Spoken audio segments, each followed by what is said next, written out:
In 2020, skateboarding will make its debut at the Summer Olympics in Tokyo. It's a substantial milestone for a sport that 25 years ago was considered anything but mainstream. And if there's one person who's contributed the most to skateboarding's meteoric rise as a cultural and social phenomenon, it's Tony Hawk. And last month, the icon of youth and counterculture turned 50. As PBS NewsHour Weekends' Christopher Booker reports, that has not slowed him down.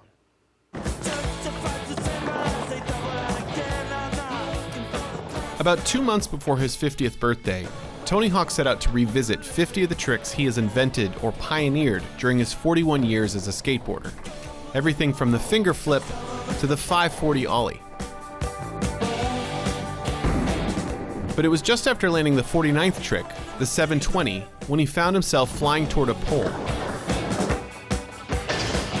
I don't know how I walked away from that. I really don't.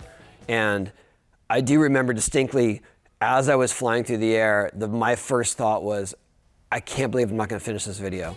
Yes! Are you kidding me? How many is that? 49. Okay. One more. Okay, let's try a new one. I can still move.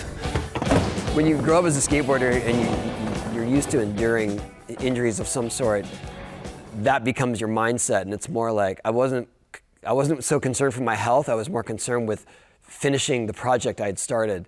Nowadays, I really have to work at it. And so if I do get hurt, I'm the one doing the icing and getting the mobility back and starting low and starting slow. And it's just more work. I think that's it. You know, it's not that it's like so crushing or so debilitating to get hurt at my age.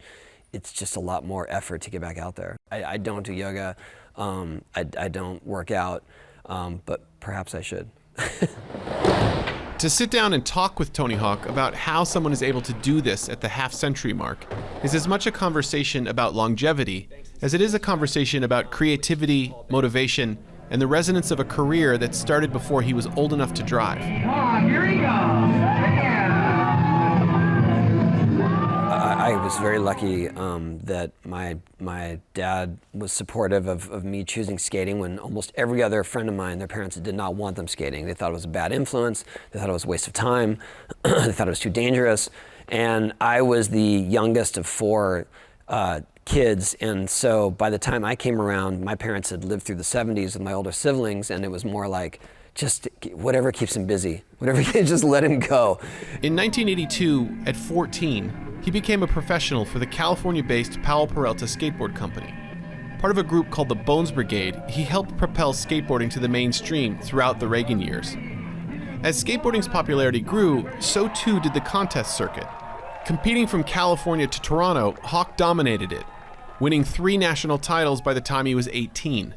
All the while picking up ever more lucrative endorsement deals with shoe and clothing companies, and making tens of thousands of dollars a month in sales of his skateboards. It got weird for me when I was consistently winning a lot of the events, especially in the late 80s, and I didn't have any peers, you know, in terms of people that I really identified with, and suddenly I felt like I was set apart from my contemporaries, and it was like, well, we just hope we get second place, and that is supposed to be a compliment, and I took it as like crushing, because it was like, no, I just want to be with everyone else. I enjoy skating with everyone, and I sort of I stepped away from competition for a while and refocused my energy back to just learning new tricks, and that gave me that fire again. While he continued to skate, this period coincided with a substantial downturn in skateboarding's fortunes.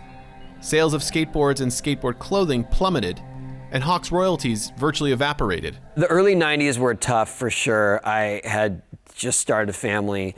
My income was shrinking by half every month. And that's when I decided to start a skate company, which seems like the most bizarre, you know, risky idea. But at the same time, I believed in skating. I believed that skating would come back around. And so I did it. I basically took all my equity in my house and started a skate company, and then moved to a much smaller place, and had a lot of peanut butter and jelly sandwiches and Taco Bell, and you know, just made it work. The early days of his new skateboard company, originally called Birdhouse Projects, were lean. Hawk assembled a small team of skateboarders, and they traveled across the country promoting and selling Birdhouse skateboards, clothing, and videos. We were skating parking lots in front of skate shops, and they would just set up little junky scrap ramps, and we did it, 100 people would show up, and we would sign autographs, and we were living the dream. In hindsight, it seems like a struggle. At the time, I was just stoked because I did get to skate. And that was the most fun for me, and I was still doing what I loved. But his break from competitive skating was short-lived. In the summer of 1995, ESPN launched the X Games, a nationally televised competition for what are known as action sports. Everything from motocross to BMX to skateboarding. Nearly 25 years later, the X Games have become the single largest platform for athletes in the action sports world. Tony Hawk coming out of competition retirement less than 2 months ago. At the age of 27, Tony Hawk was one of the X Games' breakout stars. But it was during the Games of 1999 when Tony Hawk would become a household name. That's when he became the first person ever to land the famed 900. Are you kidding me? 2.5 aerial rotations above the ramp, a trick he had been trying for 10 years. By the turn of the century, Tony Hawk had become not only skateboarding's global ambassador, but one of the world's most recognizable sports figures. His name and image could be found everywhere, from toys to video games to his own clothing line. He even appeared as himself on The Simpsons. Are you skateboarding legend Tony Hawk?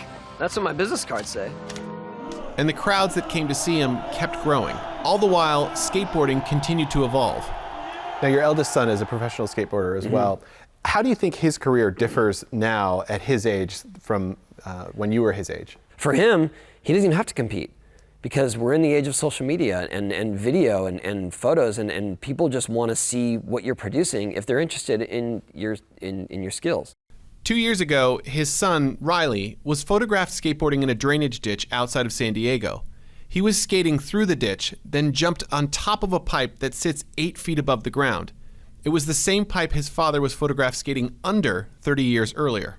That still blows me away, that he did that. For him to think way outside of the box and actually skate up and over it was something that none of us would imagine.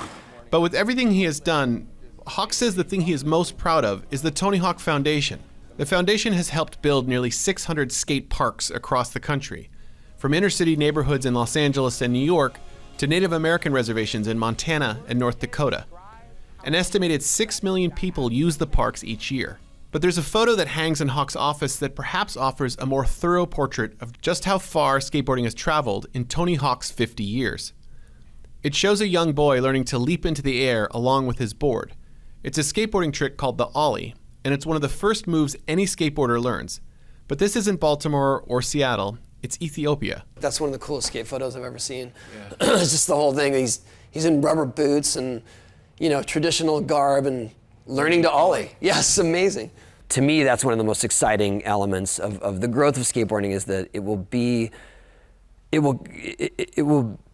in places like those, and it's an open canvas to them. They don't have this history. They don't know what the cool trick of the week is, and so they just do it in their own style. And that was me. I mean, I grew up near one of the last remaining skate parks. There were only a handful of us that were skating there, but it gave me everything.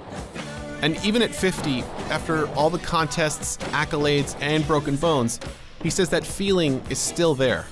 I still try new tricks all the time. And the tricks I'm trying, yes, I'm 50 and that might seem absurd, but I've sort of shifted my style into a way of skating that isn't so high risk and so much high impact. But I will never quit skating.